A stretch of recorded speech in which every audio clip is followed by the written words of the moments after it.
Para bapak jamaah mushola Fathur Rahman yang saya hormati, mudah-mudahan semuanya dimuliakan oleh Allah Subhanahu wa taala. Wabil khusus Ketua DKM beserta jajaran pengurusnya, mudah-mudahan diberikan keistiqomahan oleh Allah Subhanahu wa taala. Amin ya Allah ya rabbal alamin. Alhamdulillahirabbil alamin. Pada kesempatan kali ini kita masih diberikan nikmat oleh Allah Subhanahu wa taala, nikmat Islam, nikmat iman, nikmat sehat, sehingga kita bisa melaksanakan salah satu kewajiban kita, yaitu thalabul ilmi. Mudah-mudahan kita semuanya diberikan ilmu yang bermanfaat dunia dan akhirat. Amin ya Allah ya rabbal alamin. Untuk selanjutnya pembahasan kitab Safinatul Najah terkait bab rukun Islam. Bismillahirrahmanirrahim. Faslun arkanul islami khamsatun syahadatu alla ilaha illallah wa anna muhammadar rasulullah wa iqamus sholati wa ita'uz zakati wa saumu ramadhana wa hajjul baiti man istata'a ilaihi sabilan. Artinya pasal ini menjelaskan rukun Islam. Rukun itu pondasi. Rukun itu merupakan atau arti lainnya adalah pondasi. Artinya bangunan bisa kokoh kalau pondasinya kuat. Bangunan mudah rubuh kalau pondasinya tidak kuat. Nah, rukun Islam ini adalah pondasi yang harus benar-benar dikuatkan oleh kita selaku umat muslim. Jangan sampai pondasi ini rapuh karena rentan hilangnya Islam di dalam diri kita. Nah, kalau hilang Islam di dalam diri kita, nah berarti status kita bukan muslim, berarti non muslim. Nah, kalau kita non muslim, tidak beriman kepada Allah Subhanahu wa taala, ancamannya kesengsaraan neraka nanti di akhirat. Jadi arkan itu, rukun itu artinya apa? Pondasi. Ada 5 rukun Islam, itu ada 5. Yang pertama syahadatu alla ilaha illallah wa anna muhammadar rasulullah. Yang pertama adalah syahadat. Makanya orang non muslim ketika mau jadi muslim harus membaca syahadat. Beda lagi dengan kita yang dari lahir sudah muslim. Disebutnya kalau kita Islam turunan. Tidak harus beat membaca 2 kalimat syahadat depan ustadz, kiai, ajengan, atau depan siapa saja. Kalau non muslim wajib ketika mau masuk Islam harus ada ikrar, harus ada pelafalan ucapan syahadat di depan orang yang paham tentang agama, baru statusnya muslim. Sehingga kalau kita nanti ada yang mempermasalahkan, kita pernah melakukan beat membaca 2 kalimat syahadat atau belum? Kemudian kalau kita jawab belum, oh berarti Anda belum muslim. Nah, orang yang mengatakan seperti itu salah besar. Karena kita mah disebutnya muslim turunan, dari lahir sudah muslim. Karena orang tua kita muslim. Jadi bapak-bapak tidak harus membaca 2 kalimat syahadat secara formal di depan seseorang, ikrar beat, tidak harus.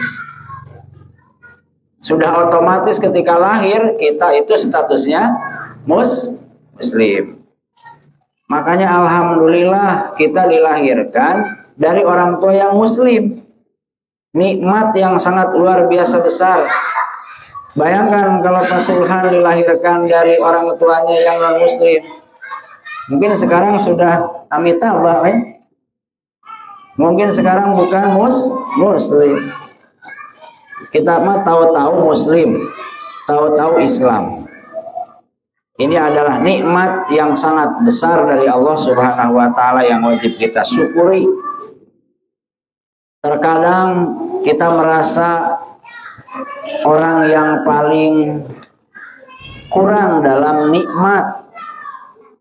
Terkadang kita selalu merasa orang yang paling tidak beruntung. Kenapa ada perasaan seperti itu? Karena kita menganggap nikmat paling besar itu adalah dunia. Tapi kalau kita tahu secara hakikat bahwa nikmat yang paling besar itu adalah iman dan Islam, bagaimanapun keadaan dunia kita, maka kita akan merasakan kebahagiaan yang sangat luar biasa. Karena kita sudah memiliki nikmat yang paling besar, yaitu iman Islam.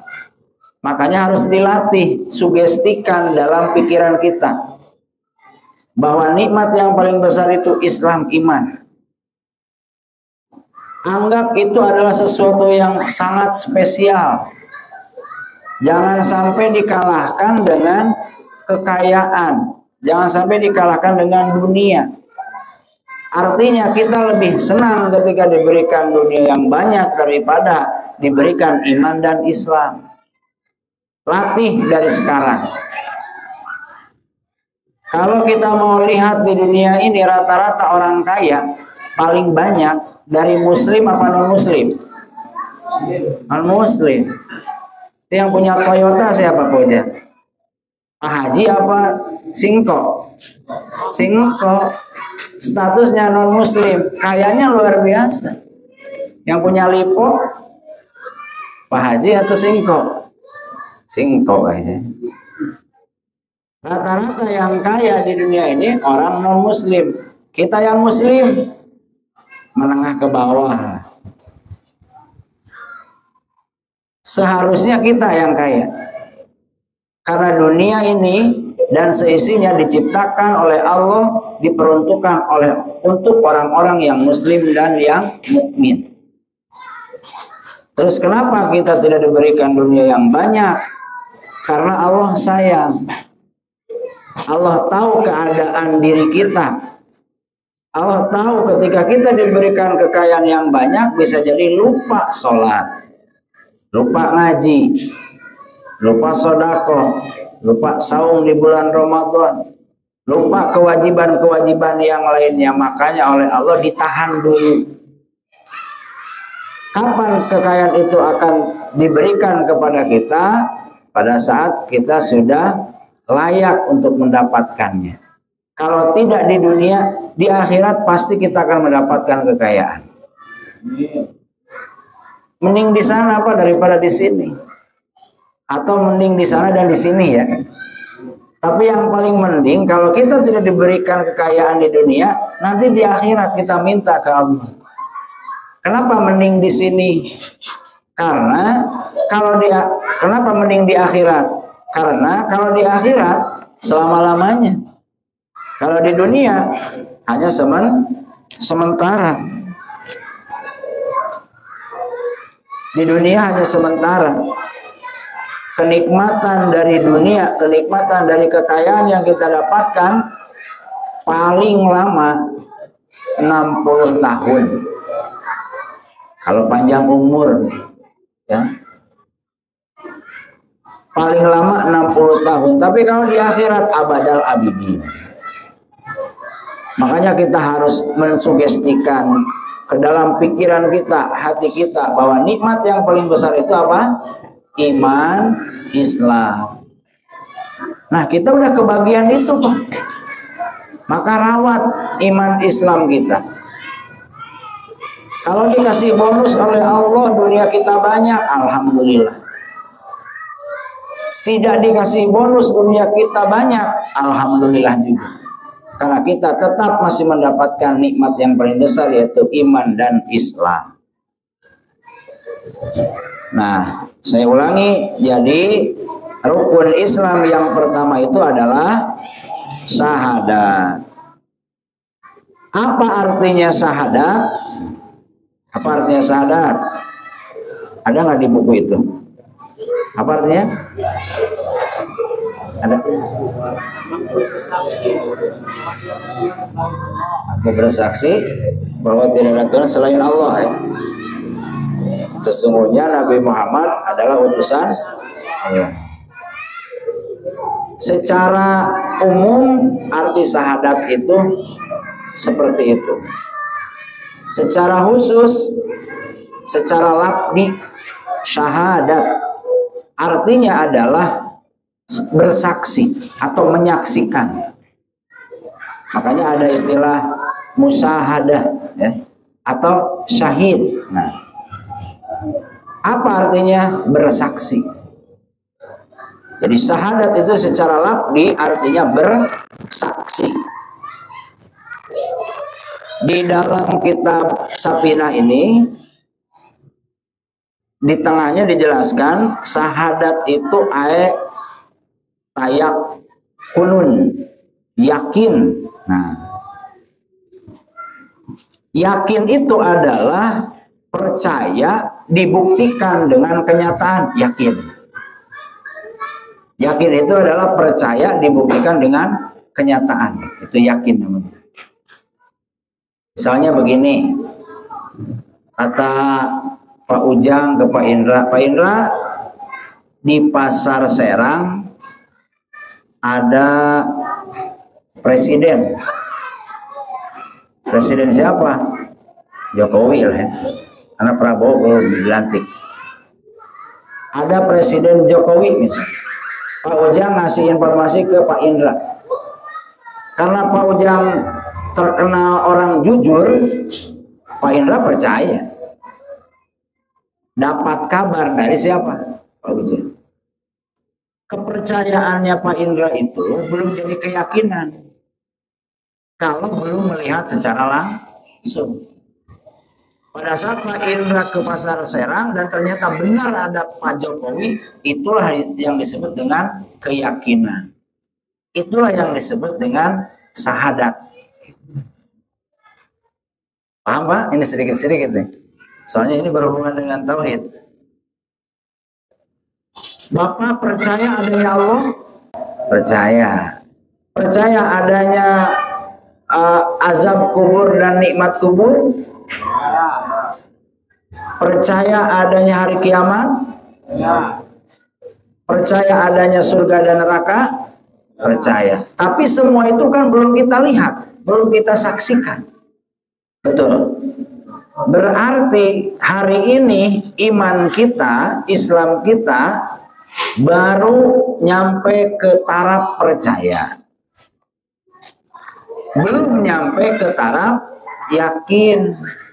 Karena kita belum menyaksikan, belum melihat.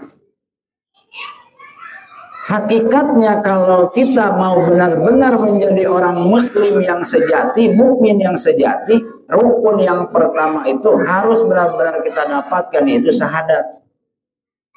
Jadi syahadat itu bukan hanya sekedar mengucapkan asyhadu alla ilaha illallah wa asyhadu anna muhammadar rasulullah, tapi harus sampai yakin, maksudnya itu. Setelah kita percaya adanya Allah, percaya adanya siksa kubur, nikmat kubur, malaikat, surga, neraka, Shirathul Mustaqim, kiamat, maka kejar keyakinan untuk selanjutnya. Bagaimana caranya mengejar keyakinan tersebut? Dengan syahadat. dengan musyahadah, atau dalam bahasa kita dengan menyaksikan itu semua. Percaya adanya Allah, maka saksikan Allah. Bagaimana cara menyaksikan Allah? Lihat makhluknya, termasuk lihat diri kita. Itulah syahadat yang sebenarnya. Pada saat melihat kita sendiri, kita bisa berbicara, kita bisa mendengar, kita bisa mencium, kita bisa bergerak, beraktivitas. Itulah kehendak Allah. Itu namanya syahadat. Itu namanya menyaksikan. Ketika kita berhasil dalam menggapai sesuatu, ketika kita dagang dapat untung, ketika kita kerja dapat gaji, kemudian kita menyaksikan inilah kehendak Allah, disebut syahadat. Hari ini orang muslim banyak yang sudah mengucapkan 2 kalimat syahadat, tapi hanya sebatas ke taraf percaya, belum ke taraf yakin.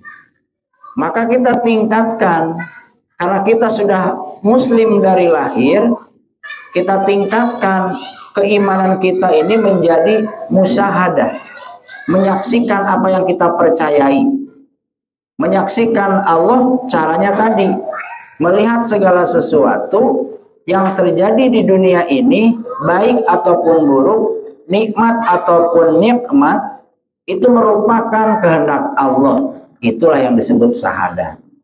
Paham sampai sini, Pak? Yakin paham?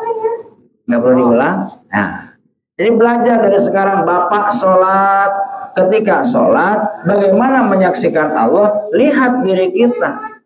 Lisan bisa mengucapkan sesuatu, mengeluarkan suara. Badan kita bisa ruku, kaki kita bisa ngangkat, tangan kita bisa ngangkat. Pergerakan yang ada di dalam tubuh kita ini semuanya, dari mata sampai telinga dan seluruhnya adalah kehendak Allah. Jadi dalam hati itu baca, ini kehendak Allah, itu kehendak Allah. Itulah yang disebut dengan syahadat, menyaksikan. Syahadatu alla ilaha illallah wa anna muhammadar rasulullah. Bagaimana menyaksikan Rasulullah? Menyaksikan Rasulullah adalah dengan mengikuti dan mengamalkan ajaran Rasulullah Shallallahu Alaihi Wasallam. Yang dicontohkan oleh Rasulullah laksanakan, yang diperintahkan oleh Rasulullah laksanakan, yang dilarang jauhi. Bagaimana perkara yang tidak dicontohkan dan tidak diperintahkan, bahkan tidak dilarang oleh Rasul? Apakah boleh untuk dilaksanakan? Lihat hukumnya apa. Kalau bahasa kita, yang tidak dilaksanakan, tidak dicontohkan, tidak diperintahkan, tidak dilarang oleh Rasulullah disebutnya apa? Bahasa kita yang sering dikeluarkan oleh orang-orang Wahabi, bid'ah. Bid'ah itu kan sesuatu yang tidak pernah dilakukan Rasul, sesuatu yang tidak pernah diperintahkan oleh Rasul, sesuatu yang tidak pernah dilarang oleh Rasul. Jadi Rasul itu merintah enggak, ngelarang enggak, mencontohkan juga enggak. Itu namanya bid'ah. Nah, bid'ah ini ada yang boleh dilakukan, ada yang tidak. Kenapa? Karena bid'ah ini bukan hukum, tapi dia status pekerjaan. Oh, ini hukumnya bid'ah? Enggak ada hukum bid'ah. Hukum itu adanya satu, haram. Yang kedua, halal. Yang ketiga, makruh. Ya. 4, sunat. 5, mubah. Itu hukum. Hukum itu berkutat dalam 5 perkara. 1 apa tadi? Halal. 2, haram. 3, makruh. 4, sunat. 5, mubah. Nah, saya ulangi. Biasanya bapak-bapak mudah lupa soalnya. 5 hukum. 1, halal. 2, 3, 4, 5. Nah, apa ya Pak? Jadi kalau ada yang mengatakan ini hukumnya bid'ah, salah. Enggak ada hukum bid'ah. Ya. Yang ada tadi yang 5. Terus bid'ah ini statusnya bisa jadi halal, bisa jadi haram, bisa jadi sunat, bisa jadi makruh, bisa jadi mubah.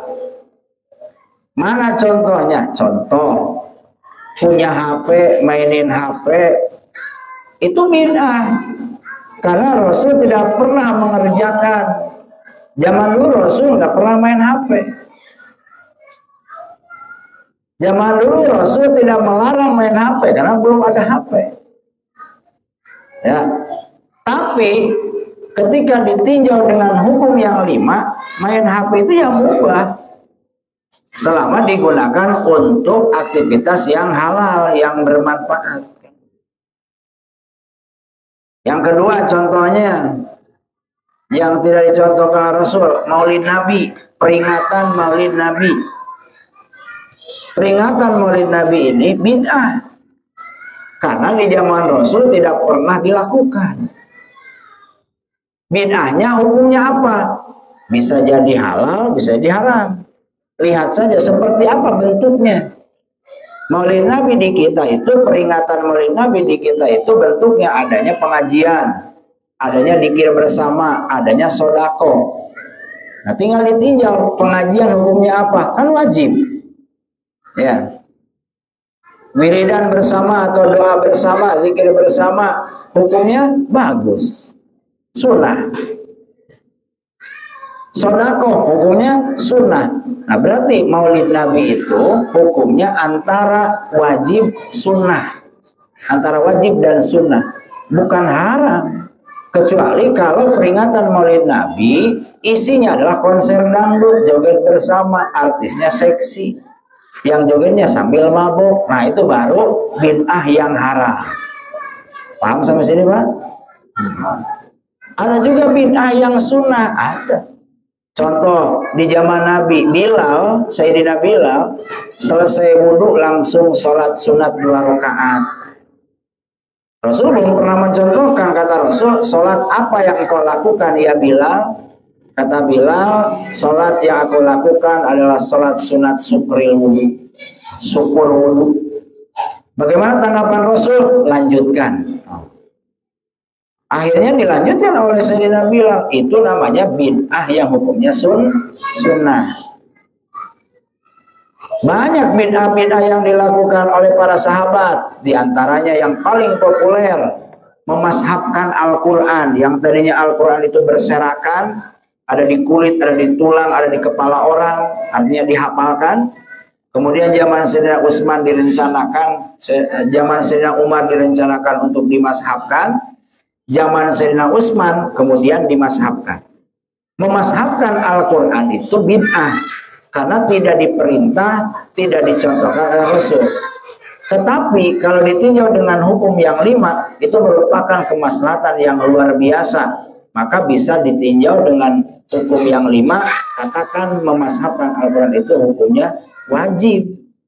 Kenapa wajib? Karena kalau tidak dimashabkan, maka Al-Quran tidak akan bisa dibaca oleh umat-umat akhir zaman. Kalau berserakan susah, akhirnya dibukukan. Nah itu status bid'ah. Makanya bid'ah ini adalah sesuatu yang boleh dilakukan kalau memang hukumnya halal, tidak boleh kalau hukumnya haram. Nah, kembali lagi ke pokok, jadi syahadat itu adalah menyaksikan kebesaran Allah yang ada di makhluk, menyaksikan segala sesuatu yang diberitakan oleh Al-Quran dan hadis ini secara langsung. Menyaksikan bahwa Nabi Muhammad adalah utusan Allah dengan mengamalkan segala sesuatu yang diperintahkan dan yang dicontohkan oleh beliau. Nah, satu itu. Yang kedua adalah wa iqamus sholati, mengerjakan sholat. Rukun Islam yang kedua yaitu mengerjakan sholat. Bahasanya iqamus sholat, ya. Sebenarnya iqamun itu secara harfiah artinya berdiri, mendirikan. Kenapa tidak dibahasakan melaksanakan, tapi bahasanya mendirikan sholat? Karena antara melaksanakan dan mendirikan itu beda. Bedanya apa? Kalau melaksanakan bisa jadi tidak sesuai dengan syarat dan rukunnya. Bisa jadi tidak istiqomah, dohir dan batinnya ada di dalam sholat. Tapi kalau iqamus sholat, mendirikan sholat, melaksanakan terus diperhatikan syaratnya, rukunnya, hati dan pikirannya diantengkan, difokuskan ke dalam sholat, itu namanya iqamus sholat. Hari ini mungkin kita masih melaksanakan sholat, belum bisa mendirikan sholat. Karena boleh jadi dohir kita, syarat dan rukun sholat itu terpenuhi, tapi pikiran dan batin kita sering kemana-mana kan ya. Allahu Akbar, ingat hutang. Baca surat Al-Fatihah, ingat angsuran. Pas ruku, ingat ini, ingat itu. Kadang di dalam sholat, barang hilang pun pasti ketemu. Hilang kunci, masuk ke sholat, oh di bawah bantal. Akhirnya sholatnya nggak fokus karena ingat kunci. Allahu Akbar, bola nanti ya, timnas sama mana tuh? Ingat ke bola kan gitu. Berapa kosong kan? Padahal kita lagi sholat ya. Hari ini ya termasuk saya, untuk bisa mendirikan sholat itu memang perlu perjuangan dan perlu ilmu. Makanya bapak-bapak itu jangan puas, saya mau udah bisa sholat setiap hari, bahkan bisa berjamaah setiap hari. Selesai, cukup, merasa cukup dengan hal itu. Jangan seperti itu, harus merasa tidak cukup. Bisa jadi sholat kita ini syaratnya belum benar, rukunnya belum benar. Bisa jadi sholat kita ini belum khusyuk, hati dan pikiran kita kemana-mana. Maka ada upaya yang kuat nantinya untuk terus mencari ilmu supaya mengkoreksi kekurangan sholat kita. Bapak-bapak tidak akan tahu kekurangan sholat masing-masing kalau tidak ngaji. Tapi kalau ngaji, oh sholat saya kemarin salah, terus diperbaiki. Nanti pengajian selanjutnya, oh salah juga, perbaiki lagi. Dengan ngaji bisa terkoreksi. Kalau tidak ngaji, merasa sudah benar sholatnya.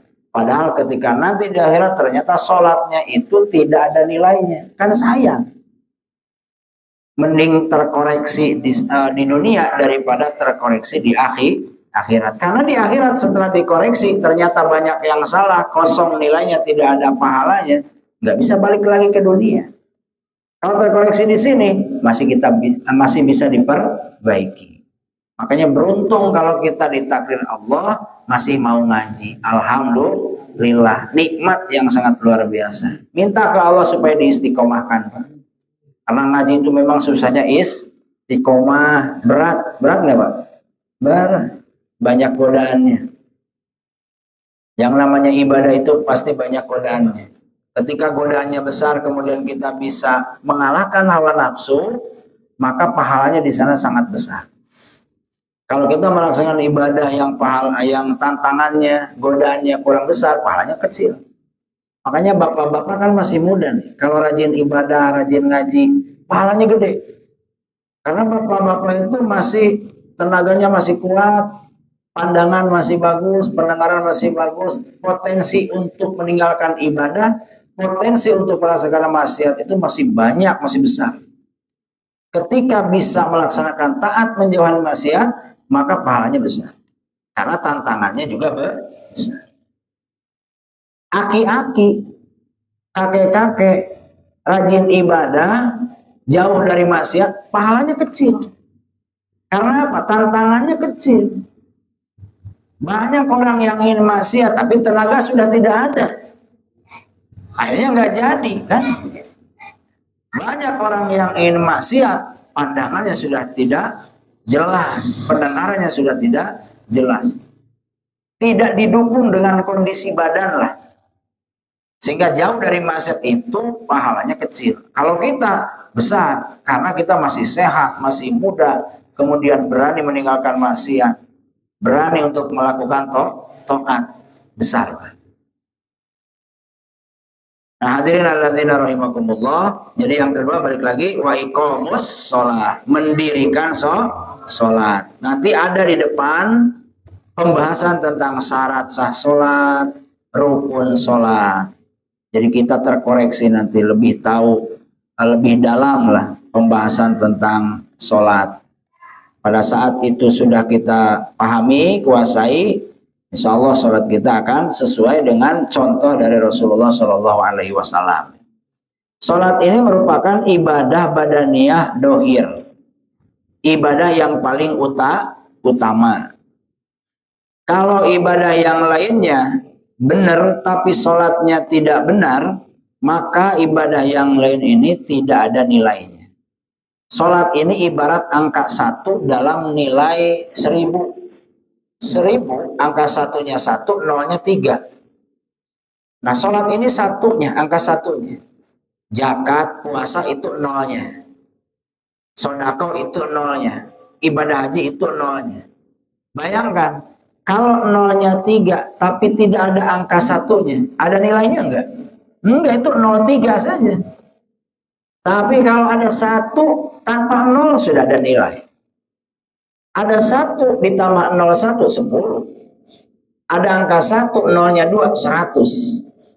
Artinya ketika sholat kita bagus, kemudian disusul dengan ibadah puasa, sedekah, zakat, nilainya akan lebih besar yang akan kita dapatkan.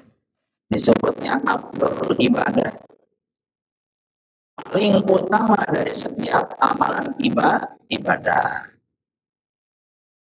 Tujuan dari sholat itu adalah dzikrullah, dzikir kepada Allah, ingat kepada Allah. Makanya Nabi Muhammad SAW dulu kan beliau ini seorang pemimpin plus seorang nabi dan rasul. Yang namanya seorang pemimpin negara pasti masalahnya banyak. Boro-boro kepala negara, kepala rumah tangga saja masalahnya banyak. Benar nggak Pak? Banyak. Mikirin istri, mikirin anak, mikirin rumah, mikirin apa baiklah, banyak. Tanggung jawab kepala rumah tangga itu luar biasa besar. Apalagi tanggung jawab kepala negara. Otomatis masalahnya banyak. Wajar ketika Kanjeng Nabi jadi kepala negara, beliau selalu resah gelisah. Kadang-kadang, bukan selalu. Kadang-kadang selalu resah gelisah. Ketika beliau resah gelisah, banyak pikiran, banyak masalah, selalu mondar-mandir depan pintu rumahnya. Bolak-balik, bolak-balik. Dilihat oleh Sayyidah Aisyah istrinya. Kemudian ditanya, ya Rasulullah, kenapa engkau mondar-mandir di depan pintu? Kata Rasulullah, lagi banyak masalah. Kemudian selang beberapa lama datang Bilal mengetuk pintu rumahnya Rasulullah. Seketika masalah yang tadi membuat Rasul pusing hilang semuanya. Pada saat Sayyidina Bilal mengetuk pintu rumahnya. Kenapa? Karena Rasul tahu ketika Bilal mengetuk pintu rumahnya berarti sudah masuk waktu sholat. Bayangkan saking nikmatnya sholat Rasul, sebelum masuk ke sholat saja yang tadinya banyak masalah, masuk waktu sholat hilang masalahnya Pak. Saking nikmatnya sholat Rasul. Apalagi pas masuk sholat Rasul sudah tidak ingat apa-apa. Digambarkan dalam hadis, kita pun sering mendengar Rasul itu sampai bengkak-bengkak kakinya ya.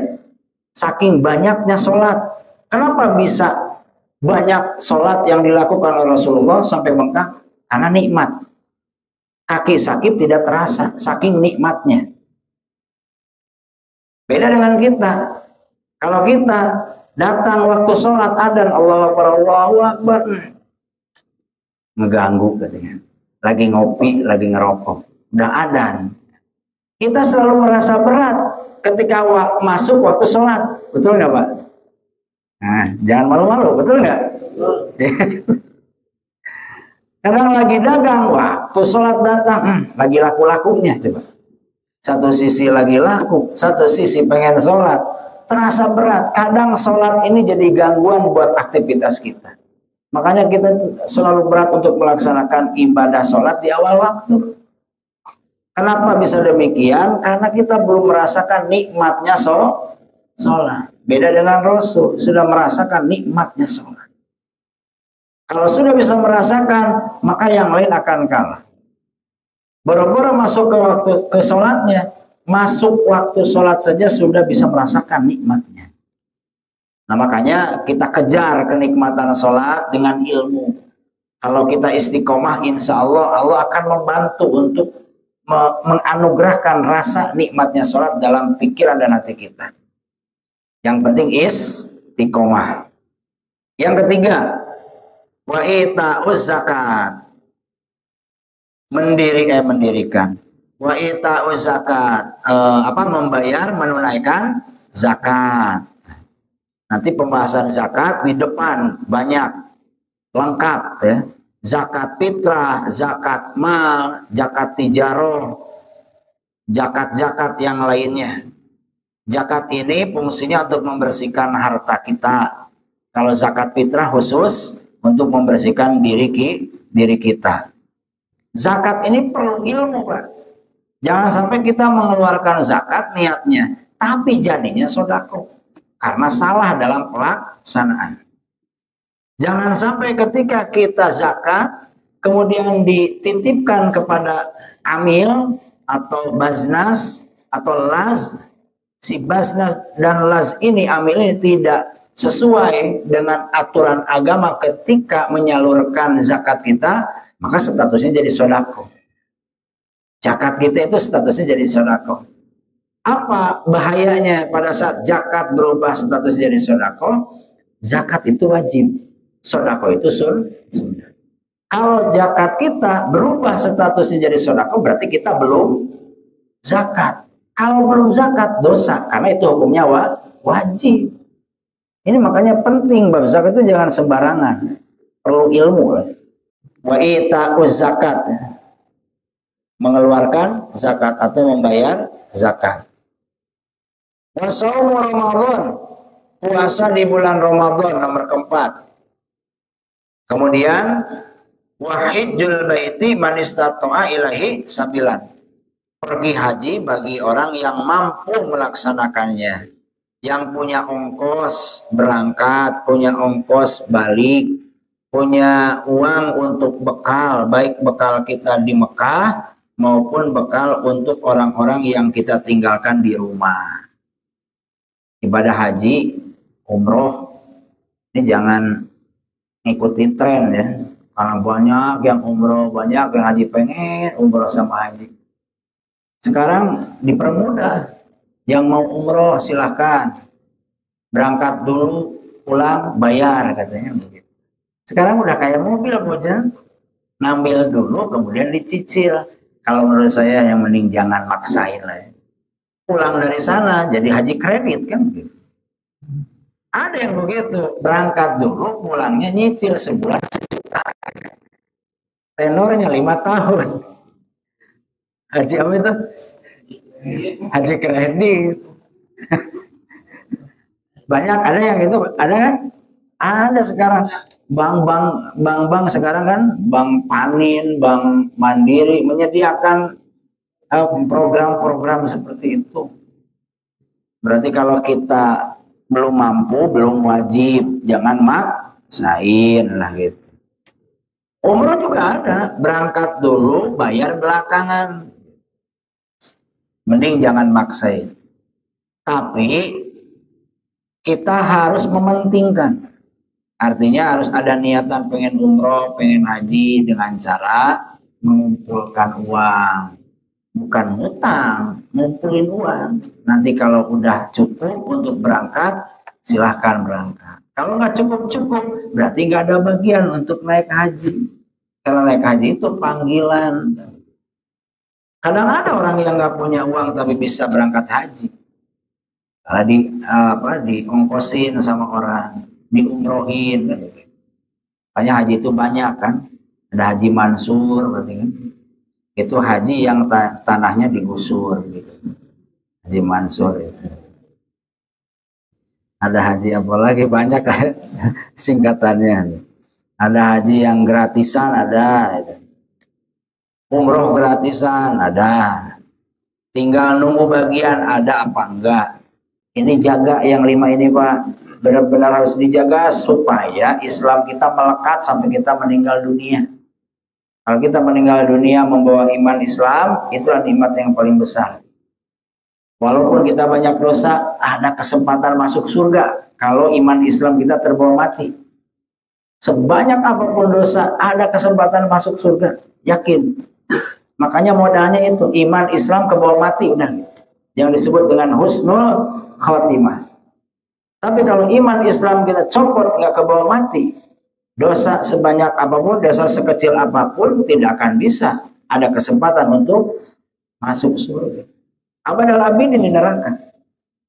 Maka penting kita menjaga keimanan, keislaman kita melalui rukun Islam ini. Bismillahirrahmanirrahim. Kemudian paslun arkanul iman. Sittatun antuk minabillahi wa malaikatihi wa kutubihi wa rusulihi wa bil yaumil akhiri wa bil qadari khairihi wa syarrihi minallahi ta'ala. Nah, ikutin. Bismillahirrahmanirrahim.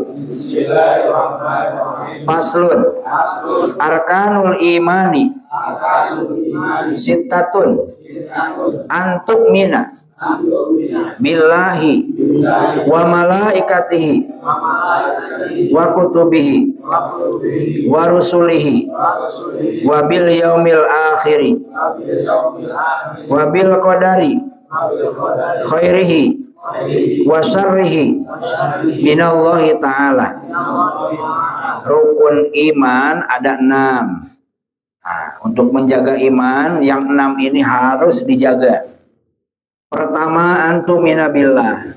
Kita wajib beriman kepada Allah. Iman kepada Allah itu artinya percaya dan yakin Allah itu ada dan mempunyai sifat yang 20. Wujud, kidam, bako, mukhalafah lil awadis, qiyamu binafsihi, wahdaniyat, qudrat, iradat, ilmu, hayat, sama, basar, kalam, qadiron, muridan, aliman, hayat, sami'an, basiron, mutakal, iman. Apa itu Pak? Belum apa? Waduh. Dikit-dikit ya. Nah, jadi antum minabil itu bukan hanya sekedar percaya Allah ada, percaya. Hafal sifat yang 20? Enggak, waduh bahaya. Hafalkan itu, makanya nanti kita ngaji lah. Selesai fikih, kita tauhid. Ini fikih mah panjang juga kan. Makanya harus dikebut ngaji. Supaya nanti kekejar tauhidnya. Iman ke Allah, percaya kepada Allah, meyakini Allah ada. Kita tahu sifat-sifat Allah yang 20, baik yang wajib maupun yang mustahil ataupun yang jaiz. Wa malaikatihi, kita iman adanya malaikat, percaya dan yakin adanya malaikat. Malaikat itu adalah makhluk Allah yang diciptakan dari nur, dari cahaya. Bukan diciptakan dari tanah kalau malaikat, diciptakan dari cahaya. Makanya malaikat itu tidak makan, tidak minum, tidak, mohon maaf, BAB, tidak kencing. Nah, siapa yang seperti malaikat, mirip-mirip seperti malaikat? Kanjeng Nabi. Karena Kanjeng Nabi itu antara jasad dan ruhnya sama. Kalau kita kan jasadnya beda dengan ruh. Ketika ruh kita keluar dari jasad, jasad ini dikubur, habis dimakan tanah. Kalau Kanjeng Nabi enggak. Ruhnya itu, jasadnya itu, sama. Makanya tidak terceritakan dalam sejarah Nabi Muhammad itu, mohon maaf, buang air besar. Tidak pernah terceritakan. Pipisnya Kanjeng Nabi malah jadi obat kan.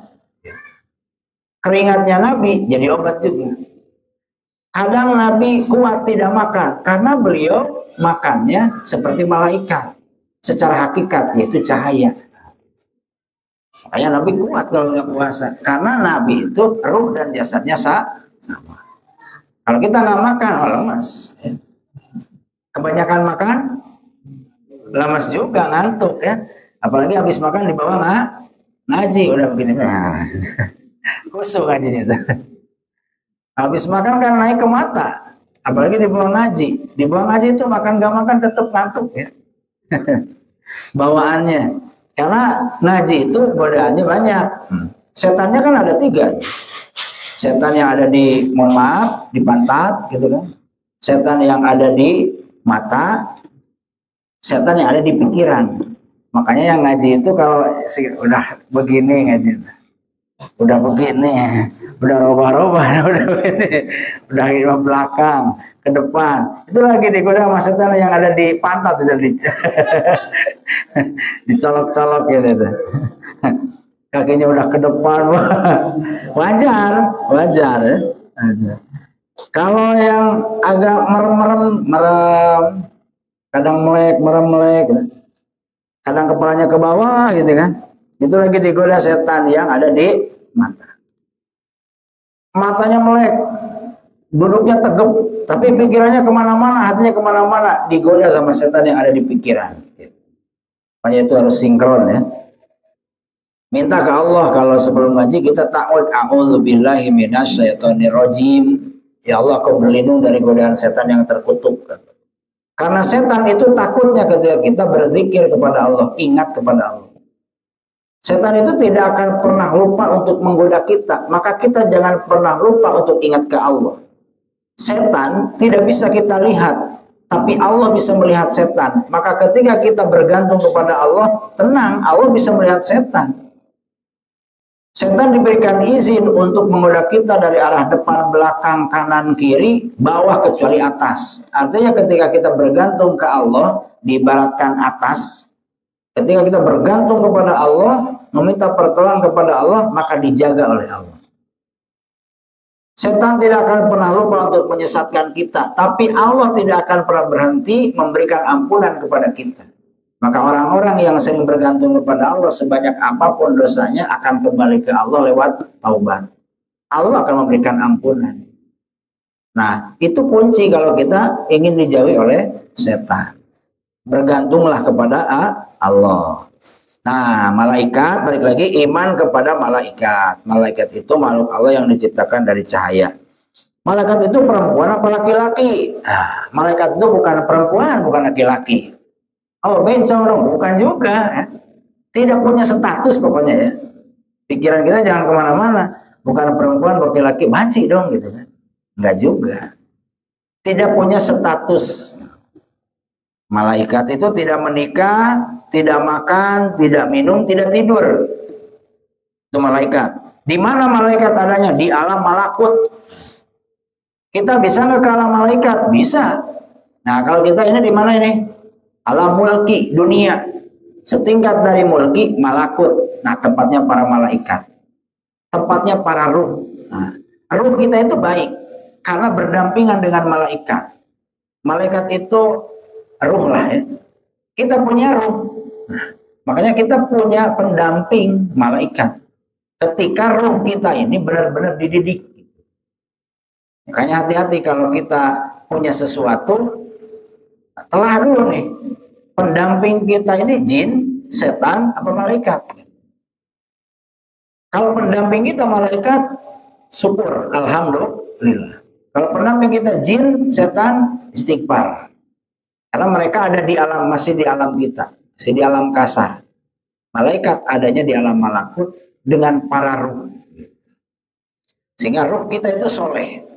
Yang tidak soleh adalah jasad kita karena sudah terkontaminasi dengan hinanya barang dunia. Jasad kita itu diciptakan dari tanah kan. Tanah itu kan bagian dari dunia. Apalagi sudah besar, makan ini, makan itu, yang haram, yang halal masuk semuanya. Terkontaminasilah jasad kita. Sehingga lebih cenderung kepada kemaksiatan, fujur bahasa Al-Quran. Roh kita lebih cenderung kepada ketaatan karena berdampingan dengan malaikat. Nah, pada saat kita bisa jalan-jalan ke alam malakut, ke alamnya para malaikat, roh kita soleh kita pasti.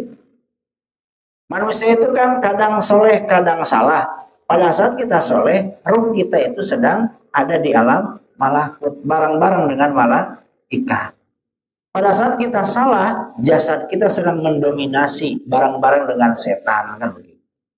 Lebih banyak mana nih dominasinya? Lebih banyak setannya, dominasinya, apa lebih banyak malaikatnya? Sepertinya lebih banyak setannya daripada malaikatnya. Karena dari 24 jam, solehnya cuma 2 jam. Salahnya 22 jam. Nah, tapi setidaknya kalau kita paham ilmu, kita tahu caranya, ada kesadaran untuk berubah.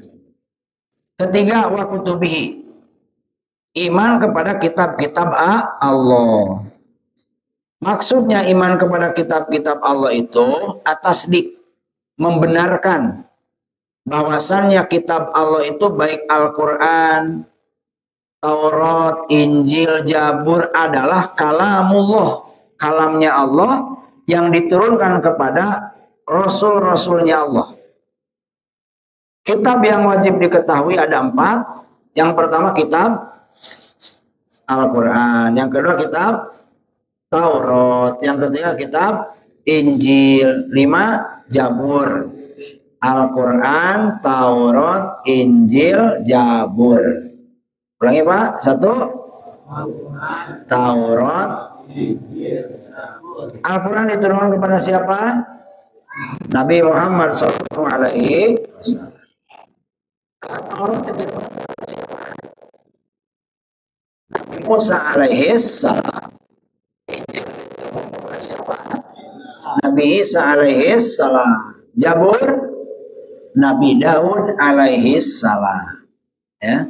Al-Quran kepada Kanjeng Nabi Muhammad, Taurat kepada Nabi Musa, Injil kepada Nabi Isa, Zabur kepada Nabi Daud. Itu wajib kita ketahui dan wajib dibenarkan bahwa itu adalah kalamullah, ucapannya Allah yang diturunkan kepada Rasul-Rasulnya Allah. Yang kedua, laksanakan isi perintahnya, jauhi larangan yang tertera di dalam Al-Quran. Kemudian iman kepada Rasul-Rasulnya Allah. Rasulnya Allah ada 25 yang wajib diketahui. Iman kepada yang 25 ini caranya adalah meyakini dan membenarkan bahwa mereka adalah Nabi dan Rasul. Jadi bapak-bapak kalau percaya hanya kepada Nabi Muhammad saja, ke Nabi Isa nggak percaya, ke Nabi Daud nggak percaya, nggak sah imannya. Ada agama yang percaya kepada Nabi Isa saja, tapi kepada Nabi Muhammad nggak percaya, nggak sah imannya. Termasuk kita. Kita harus percaya Nabi Adam itu Nabi dan Rasul. Nabi Musa Nabi dan Rasul. Semua yang ada di 25 Nabi itu wajib kita benarkan bahwa mereka adalah Nabi dan Rasul. Wabil yaumil akhir, iman kepada hari akhir. Artinya apa? Membenarkan bahwa hari akhir itu ada. Orang yang membenarkan hari akhir itu ada, maka akan mempersiapkan diri untuk mengumpulkan bekal nanti di akhirat. Nah, hari akhir ini meliputi alam mahsyar, alam hisab, alam jaza, jannah, nar, dan lain sebagainya. Ya. Jadi hari kiamat itu bukan hanya kehancuran dunia. Hari kiamat itu, hari akhir itu meliputi alam mahsyar, alam ba'as, alam hisab, alam jaza, siratal mustaqim, surga, neraka, dan lain sebagainya. Itu semuanya harus kita yakini kebenarannya. Kita harus membenarkan bahwa itu semua adalah benar adanya, nyata adanya. Apalagi kalau kita sampai bisa musyahadah, menyaksikan kebenaran apa yang ada di dalam yaumul qiyam atau yaumil akhir. Ada orang yang masih hidup bisa melihat hari hisab, bisa melihat siratal mustaqim, bisa melihat surga dan neraka. Banyak. Nabi-nabi sering, Kanjeng Nabi Muhammad sering, Nabi Ibrahim, wali ada. Makanya wali Nabi imannya kuat, ibadahnya kuat. Kenapa? Karena udah lihat neraka dan surga. Ya Pak Ujang kalau udah lihat neraka surga, rajin pasti. Karena udah kelihatan ngerinya neraka itu seperti apa. Udah kelihatan bagaimana nikmatnya surga. Karena ada golongan yang ada di tengah-tengah di surga, neraka. Di tengah-tengah itu al-a'rab namanya. Ini yang amalnya itu draw. Jadi pahala kebaikannya 50%, kemaksiatannya 50%. Draw. Maka disimpan di al-a'rab, di tengah-tengah antara surga dan neraka. Itu kalau lihat ke kiri, nangis. Karena lihat ngerinya neraka bagaimana kan? Nangis luar biasa. Sampai-sampai saking ngerinya, dia nggak mau lihat ke sini, tapi lihatnya ke surga terus. Di belakangnya itu neraka. Kan? Kalau lihat surga, nangis juga. Kepengen masuk surga. Nikmatnya luar biasa. Saking pengennya, nangis. Kata malaikat,